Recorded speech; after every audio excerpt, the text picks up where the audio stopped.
lesión neurológica y tengo que saber la gravedad del cuadro, ¿sí? Porque no todo paciente neurológico que quizás tiene síndrome vestibular va a presentarse de la misma manera, ¿ya?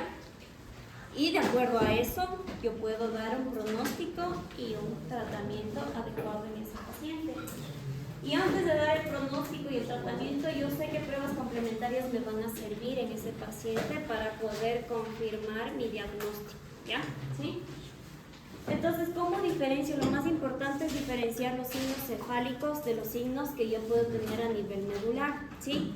¿Y esto en qué me sirve? Porque yo sé, de acuerdo a esos signos, dónde está la afectación, si es a nivel del sistema nervioso central o a nivel periférico, ¿no es cierto? Entonces, dentro de los signos, porque ustedes van a encontrar varios signos en ese paciente, pero lo más importante es que vean los más comunes que pueden ustedes encontrar, ¿sí? Entonces, cuando yo tengo signos cefálicos, cuando el sistema nervioso central está afectado, voy a ver cambios en la conducta en el paciente, sí puede tener inclinación de cabeza, sí. Puede tener déficit de pares craneanos también, y también voy a encontrar en esos pacientes ataxia, ¿ya? Entonces, la ataxia era sinónimo ¿de qué? ¿De qué era sinónimo? ¿De lesión? De lesión.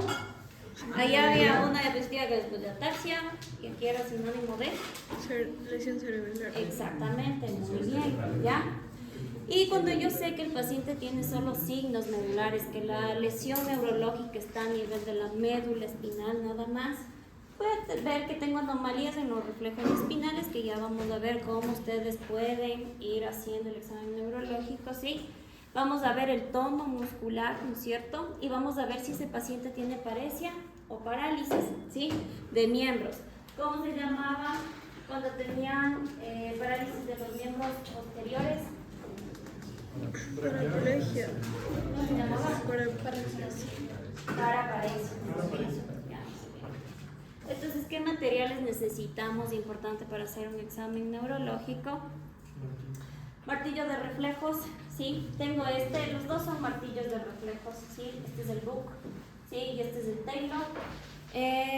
Este es un poquitito más completo, este les va a servir para pacientes pequeños, sí, pero este ya para pacientes más grandes para que genere una mejor tensión en el momento que quiero evaluar los reflejos, sí. Y ¿ya vieron, no es cierto? Sí, entonces, ¿saben qué más tiene, no es cierto? No solo el martillito, ¿qué más tenía?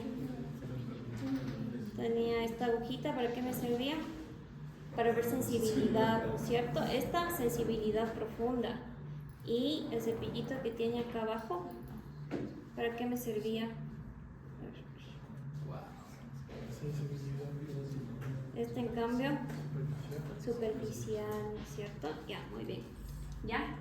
También puedo, dentro del examen neurológico, lo que yo voy a necesitar, uno es una linterna, ¿no es cierto? Para ver los reflejos pupilares, ¿ya? ¿Sí? También necesitan una pinza, ¿sí? Hemostática, y ya vamos a ver por qué, para ver si hay reflejos de contracción a nivel de columna, de la parte del ano, del esfínter anal, también es muy importante valorar eso.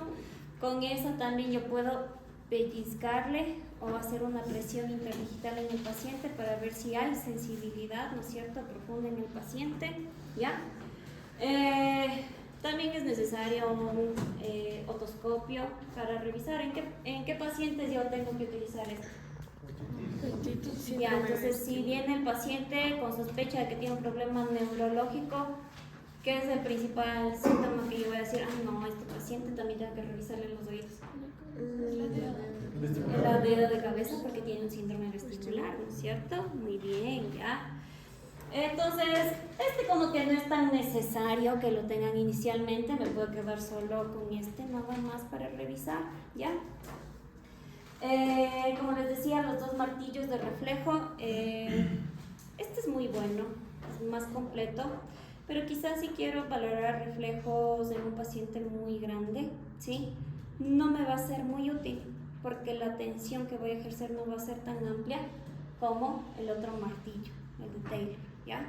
¿Sí? Entonces también difiere el tipo de animales a los que voy a tratar, ¿no es cierto? Este como que les va a servir más en grandes, o si van a ver más perros y perros de razas grandes, les va a servir. No quiere decir que este no sirva, también les va a servir, ¿sí? Pero este es como más para perros medianos, gatos, perros pequeños, sirve un poquito más, ¿ya? Igual este también se utiliza para personas, ¿no? Pero ya como en pacientes muy grandes, más recomendable va a ser que utilicen el de acá. Los dos, pueden tener cualquiera de los dos, que los dos van a hacer la misma función, no pasa nada, ¿ya? Muy bien, entonces, en historia clínica, y hablando de la historia clínica, vamos a empezar con la reseña, ¿no es cierto? Y en la reseña vamos a ver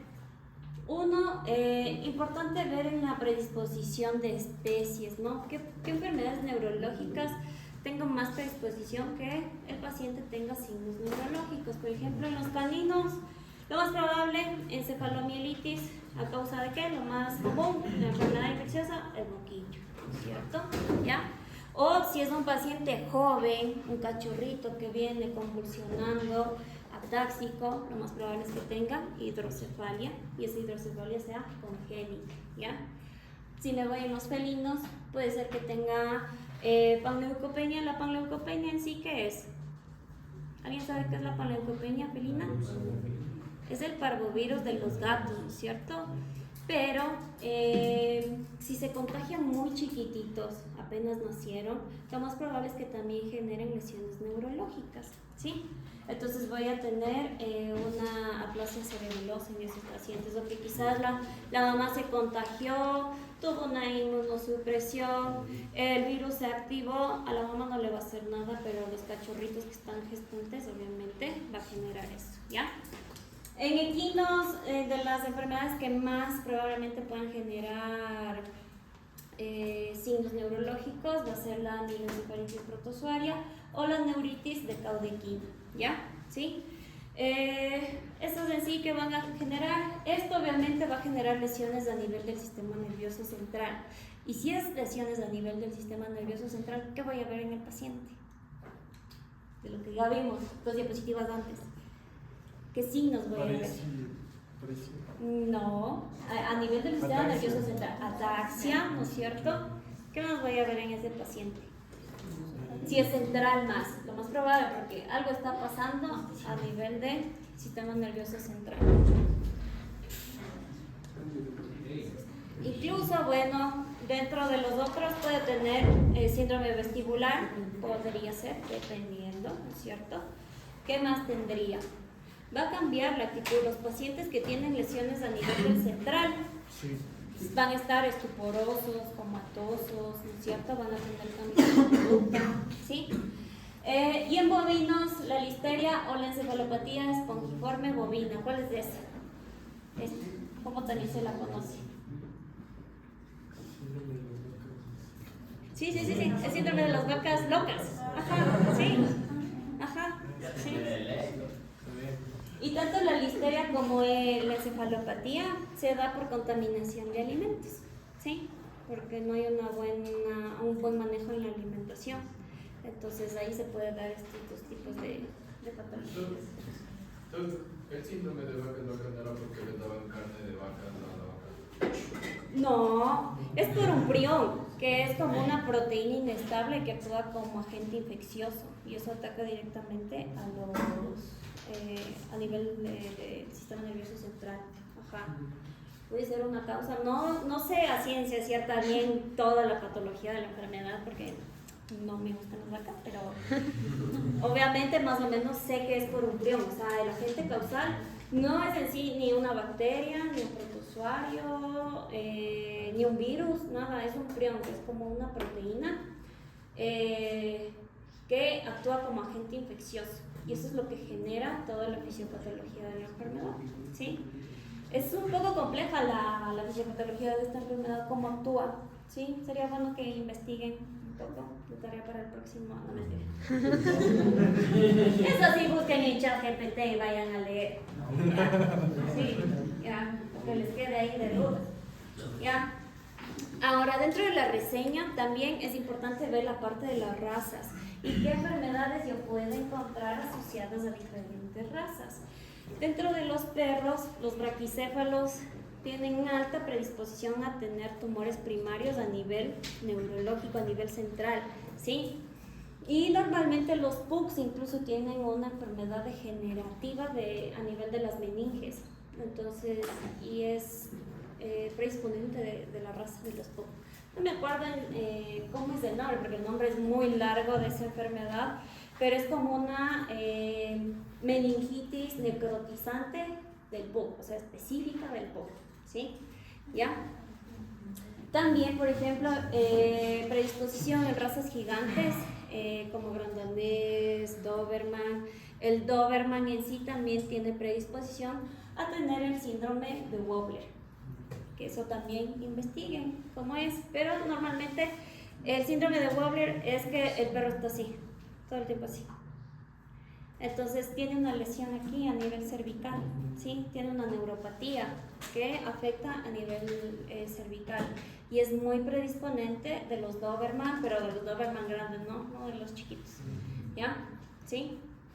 En gatos, recuerden, los siameses tienen estrabismo y tienen nistagmo de manera fisiológica, no es patológico, ¿ya? Y en equinos, los árabes tienen alta predisposición a que los pequeñitos tengan atrofia cerebelosa, ¿sí? Por la raza tienen predisposición a poder generar eso, ¿ya? De manera genética, ¿ya? Y también la edad, si me voy en la parte de la edad, quiero saber qué posibles causas pueden estar asociadas. Entonces, en jóvenes, ¿qué voy a tener? Lo más probable, hidrocefalia, es lo más común, ¿sí? Espina bífida también va a ser la común. Pero también, las intoxicaciones, ¿en qué entrarían? Que generen signos neurológicos de pacientes jóvenes o adultos. ¿Dónde creen? Jóvenes, ¿por qué? Porque son curiosos, ¿cierto? Son traviesos, exploran, no les da miedo a nada, se comen lo que asoma. Entonces tienen alta predisposición a que cualquier cachorrito que venga con signos neurológicos tengan dentro de sus diferenciales uno principal que se intoxicó con algo, ¿ya? ¿Sí? ¿Cómo voy a diferenciar? Es muy importante saber el tiempo de evolución. Si la evolución es aguda, súbita, de signos neurológicos que presenta el paciente, ¿qué puedo pensar? Y si es un animal joven, ¿se intoxicó? ¿No es cierto?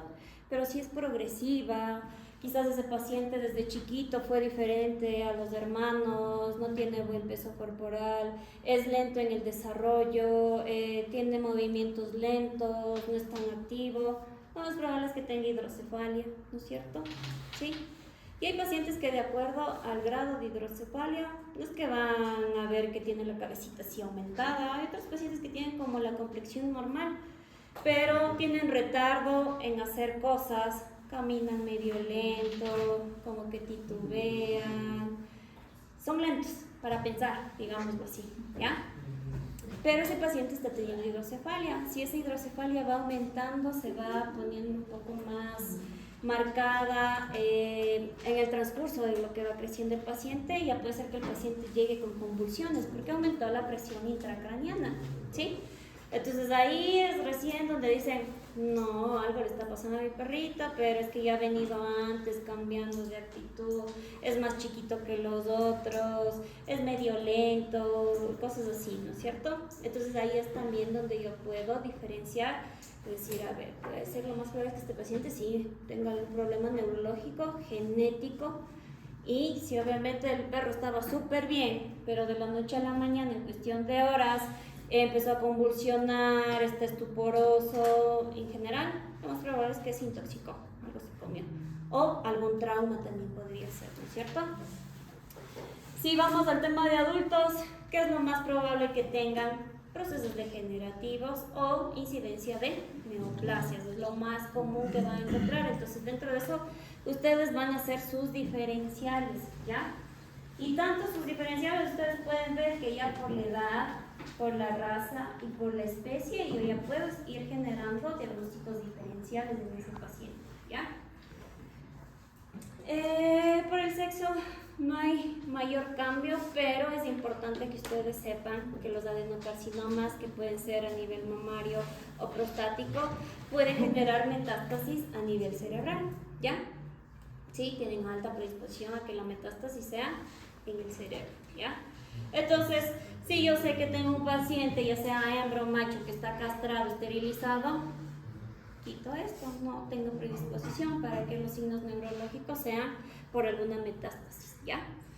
En el pelaje, importante, aquellos animales que tienen el manto blanco y los ojos azules tienden a tener anocusia congénita. ¿Qué creen que es anocusia congénita? Que no escuchan, son sordos. Ajá, sí, entonces ese es el término clínico de la sordera. Anocusia, ¿ya? ¿Sí? ¿Ya? Y adicional también pueden tener predisposición a tener melanomas en el sistema nervioso, ¿ya? Entonces, dentro de la anamnesis también es importante qué es en lo que me voy a fijar, en lo que yo voy a preguntar, en lo que yo necesito saber específicamente para poder direccionarme mejor. Uno, saber el tipo de inicio, si fue agudo o fue crónico, fue lento, ¿no es cierto? La evolución en la simetría de signos y la gravedad. Pero en el tipo de inicio, si es agudo, ¿qué puede ser? Por trauma, por desórdenes vasculares, un ACV les da así, inmediatamente. El paciente puede estar bien y el siguiente día amanece chueco, ¿ya? Entonces lo más probable dentro de sus diferenciales es que el paciente puede tener un accidente cerebrovascular. En cuadros convulsivos, ¿no es cierto? Hay pacientes que cuando empiezan con su primera convulsión estuvieron bien días anteriores, toda su vida.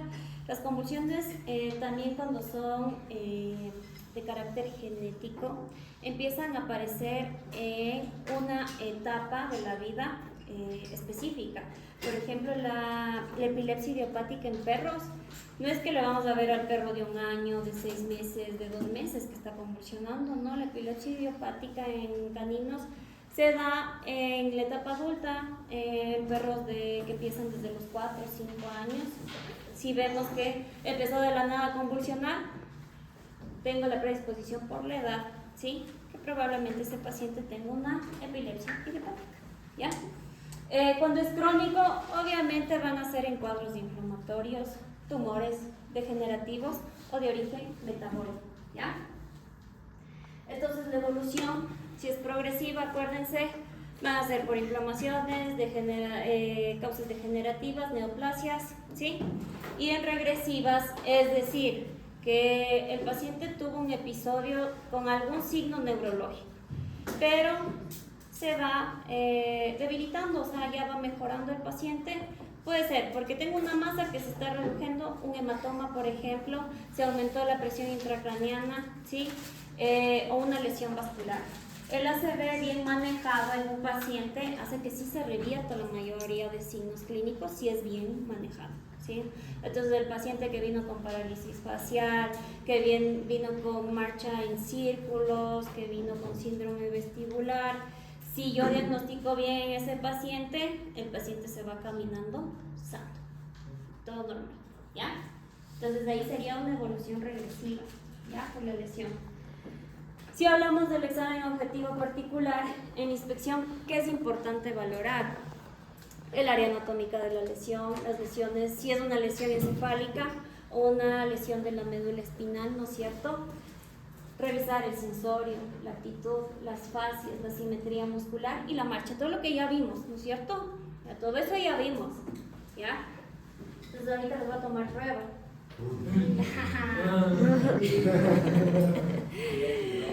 Entonces, sabemos que dentro de la inspección, yo primero tengo que, no le toco al paciente, solo le veo, ¿no es cierto?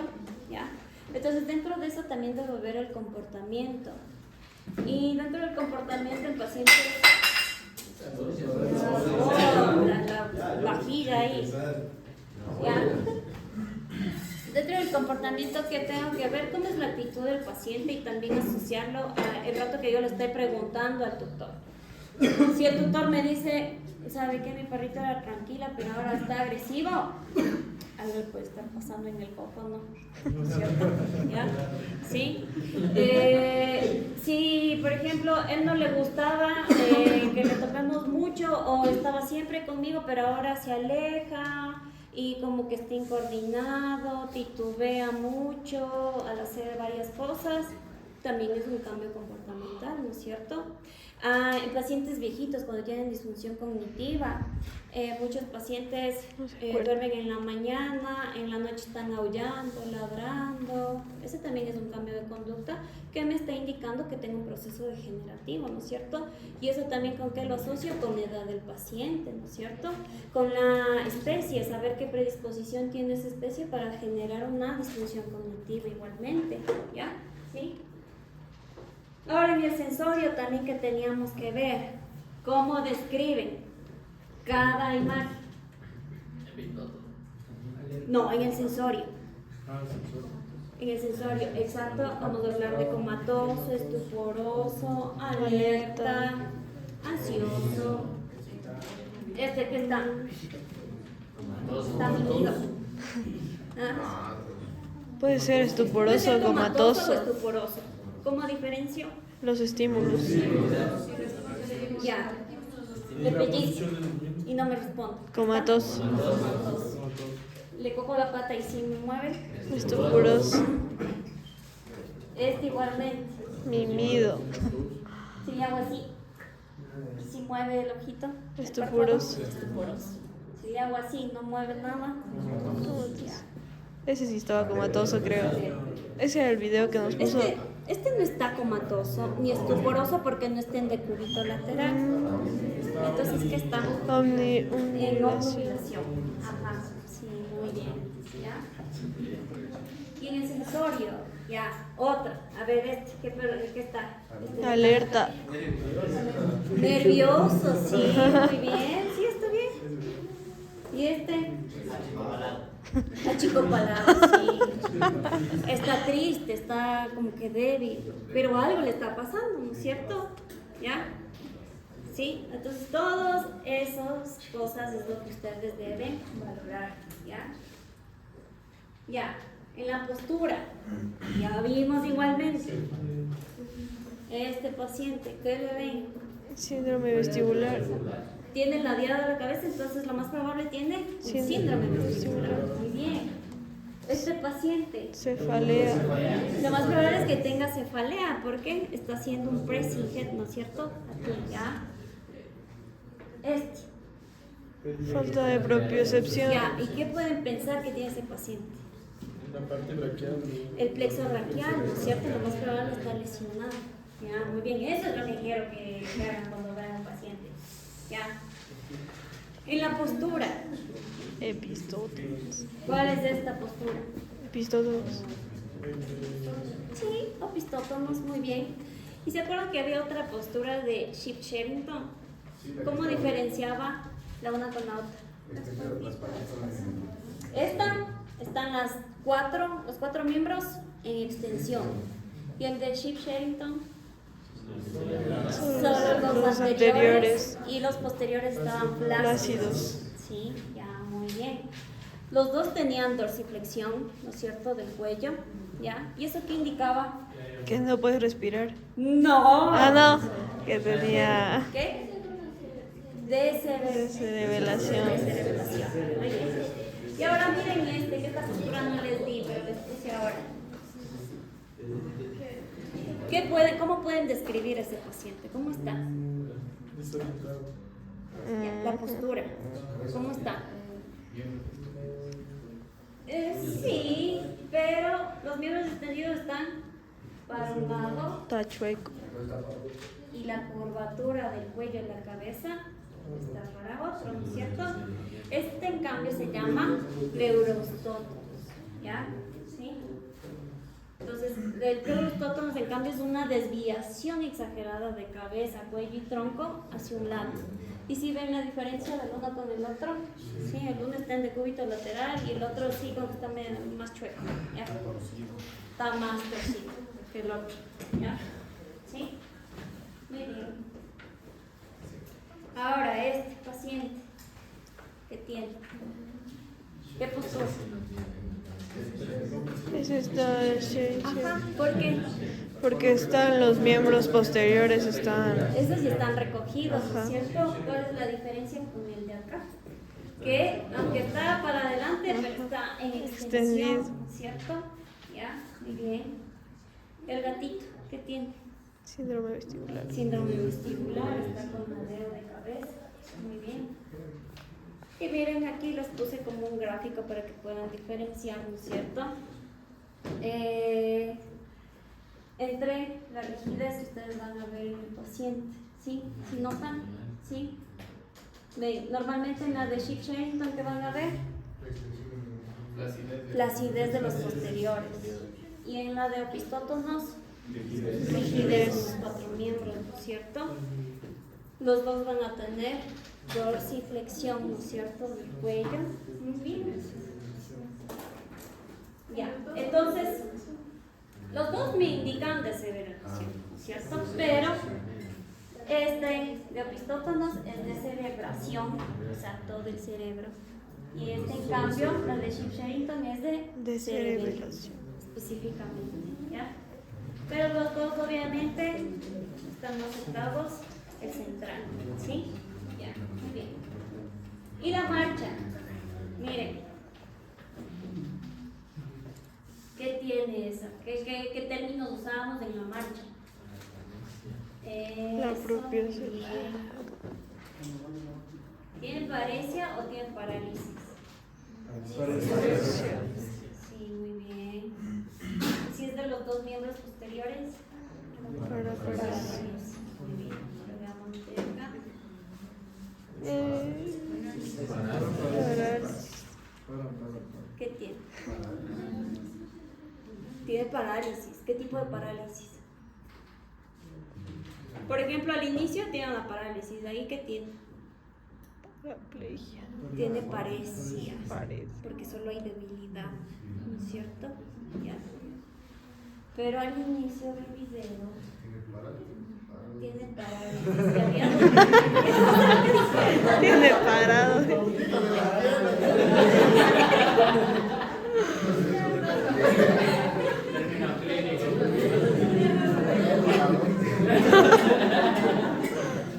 A ver, vean al inicio del video. ¿Qué tiene? Parálisis. Pero había dos tipos de parálisis. Había la flácida y la espástica. ¿Qué tipo de parálisis tiene? No, Así. ¿no es cierto? Es espástica. ¿Por qué? ¿Cuál era la diferencia entre la parálisis espástica y la flácida? No, esa es la diferencia entre paresia y parálisis. ¿La? ¿Cuál? La flácida. La flácida es hacia atrás, ¿sí? Están como foquita ahí, ¿no es cierto? Pero la espástica es hacia adelante, ¿no es cierto? Y está contracturados los músculos, o sea, están contraídos. En cambio, en la otra tenemos una hipotonía muscular, ¿no es cierto? Ya, eso es muy importante. Ya.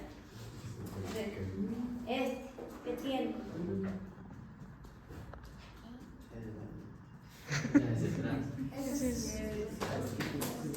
¿Qué tienes? ¿Paresia o parálisis? Paresia, ¿no es cierto?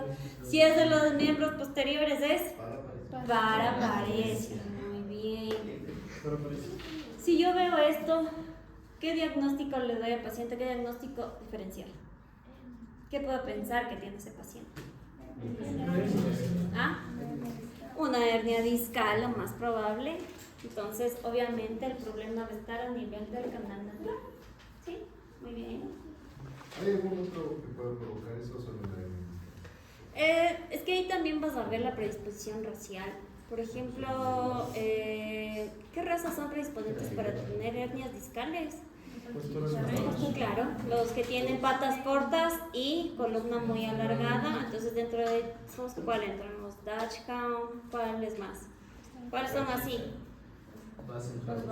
El Dachshund, que es, no se dice salchicha, se puede decir teque, ¿ya? El otro que me dijeron, Básico. el Bassethound también, ¿no es cierto? ¿Ya? Los Shih Tzu también, los pequinés también.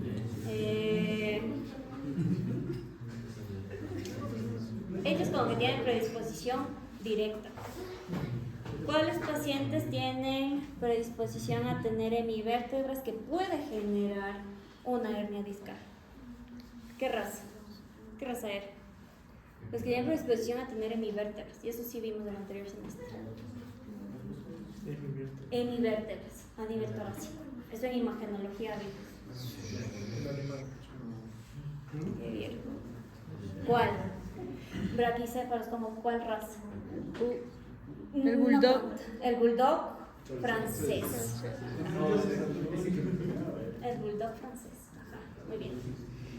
Entonces, hay pacientes, por ejemplo, también los que tienen inestabilidad lumbosacra que van a generar secundariamente una compresión medular, van a tener signos de un paciente con hernia discal.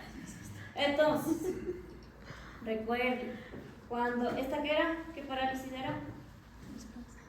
Espástica, ¿cierto? Entonces sé que la lesión va a estar en la motoneurona superior. Y cuando es plácida, va a ser la lesión en la motoneurona inferior. ¿Ya? ¿Sí? Entonces, también en la marcha que voy a ver, la ataxia, ¿no es cierto?, en el paciente. Y es muy importante, habíamos visto en la ataxia que podíamos ver diferentes tipos de ataxia, ¿no es cierto? ¿Sí se acuerdan? No. Entonces, cuando afecta la ataxia, o la ataxia se da porque hay un origen a nivel de la médula espinal, ¿yo qué voy a ver? Paresia de las extremidades, sí. Voy a ver que tiene pasos largos, ¿y eso cómo se llamaba? Hipermetría, muy bien. Voy a tener una paresia espástica también, ¿sí? Voy a tener abducción excesiva de las extremidades, ¿sí? Entonces va a hacer esto el paciente, así, cada vez que camina. Esto es abducción, ¿no es cierto? Ya. Entonces, y el estado mental va a estar normal, ¿sí? Y en el vestibular, en cambio, si el origen es vestibular, porque obviamente el vestibular ¿de qué se encarga? Del equilibrio, ¿no es cierto? Entonces, si está afectado, pierde el equilibrio, entonces no voy a poder caminar bien, ¿ya? Entonces, lo principal que voy a ver, inclinación de la cabeza, ¿no es cierto? ¿Ya? Solo viendo que está ladeado de la cabeza el paciente, sé que tiene un síndrome vestibular. ¿Que necesito saber si es periférico o central? Sí, y eso ya tengo que irlo aproximando de acuerdo a las otras cosas que tienen que ser, ¿ya? Las reacciones posturales va a estar anormal si es periférico, y si es central, las reacciones posturales van a estar anormales, ¿ya? ¿Sí? Entonces, miren, por ejemplo, este paciente, ¿qué creen que va a tener? ¿Una ataxia de origen de médula espinal o vestibular? Médula espinal. Sí, ¿no es cierto? Sí, porque tiene hipermetría, sí, de los movimientos, tiene mucha abducción. Ya, hasta aquí me quedo, sí, para la próxima clase ya les voy a dar cómo se hace el examen neurológico, los reflejos, todo eso, ¿ya? No quería quedarme a medias en esa parte, me quedo hasta aquí, ¿ya? Muy bien.